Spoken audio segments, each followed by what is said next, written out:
जंगल के किनारे बसे गांव के लोग हर सुबह कुल्हाड़ी लेकर घने पेड़ों की ओर निकल पड़ते थे। उसी जंगल की गहराई में मोती नाम का एक विशाल और शांत हाथी रहता था।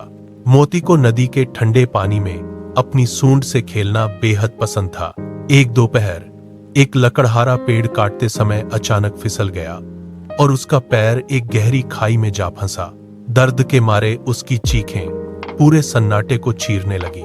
उसकी कुल्हाड़ी दूर जा गिरी थी और वह वहां बिल्कुल अकेला और बेबस महसूस कर रहा था। जंगल के सन्नाटे में उसकी आवाज गूंज उठी।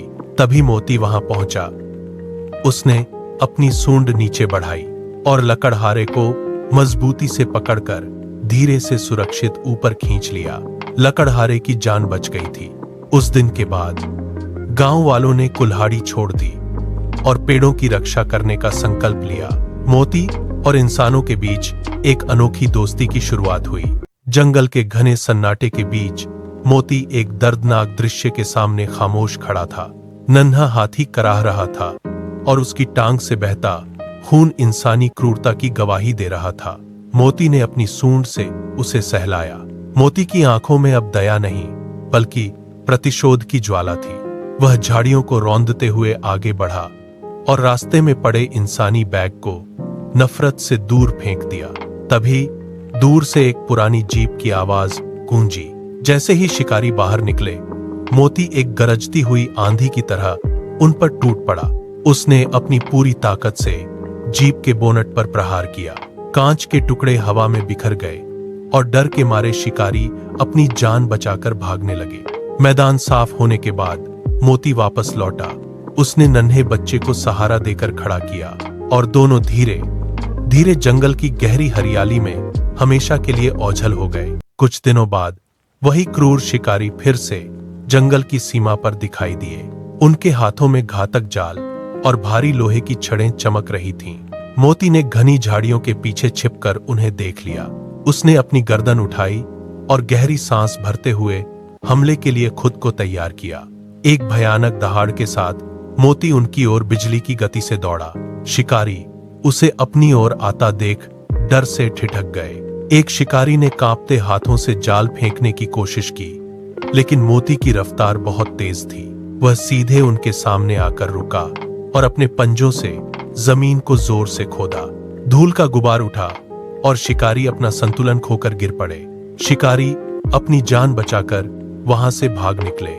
मोती तब तक खड़ा रहा जब तक कि सन्नाटा न छा गया। फिर वह शांति से वापस जंगल की गहराई में चला गया। सोनू अंधेरे कमरे के एक ठंडे कोने में दुबका हुआ था। बाहर बिजली कड़कने की भयानक आवाजें आ रही थीं, जो सन्नाटे को चीर रही थीं। तभी वह रहस्यमयी परछाई धीरे धीरे उसके करीब आई। डर के मारे सोनू ने अपनी आंखें कसकर बंद कर ली। उसे लगा कि अब उसका अंत करीब है और वह कांपने लगा। लेकिन हमला करने के बजाय उस परछाई ने सोनू को अपनी बाहों में उठा लिया। उसका स्पर्श बर्फ जैसा ठंडा था। परछाई उसे दरवाजे की ओर ले गई और पुरानी सीढ़ी के पास नीचे उतार दिया। जब सोनू ने पीछे मुड़कर देखा तो वहां कोई नहीं था, बस धूल में बने बड़े पैरों के निशान थे। सोनू बिना पीछे देखे तेजी से भागा और मुख्य द्वार तक पहुंचा। जैसे ही वह बाहर रोशनी में आया, दरवाजा जोर से बंद हो गया। उसकी जेब में एक पुरानी रहस्यमयी चाबी थी। सोनू समझ गया कि वह परछाई उसे कैद से बचाकर बाहर लाई थी। सोनू ने पुरानी हवेली का भारी लकड़ी का दरवाजा पूरी ताकत लगाकर जोर से धक्का देकर खोला। अंदर की हवा में धूल और सीलन की एक अजीब सी महक घुली हुई थी। वह जैसे ही दहलीज के थोड़ा आगे बढ़ा, उसे अपने ठीक पीछे किसी के दबे पांव चलने की आहट सुनाई दी। सोनू एकदम से ठिठक गया। उसने धीरे से पीछे मुड़कर देखा। अंधेरे गलियारे में एक धुंधली आकृति खड़ी थी। वह एक बूढ़े आदमी की आत्मा थी, जिसने फटे हुए कुर्ते को ठीक किया और एक शांत मुस्कान बिखेर दी। अचानक बूढ़े ने हाथ उठाकर द्वार की ओर इशारा किया। तभी हवेली की छत का एक हिस्सा उसी जगह गिर गया जहां सोनू खड़ा था। धूल के गुबार में वह आकृति ओझल हो गई।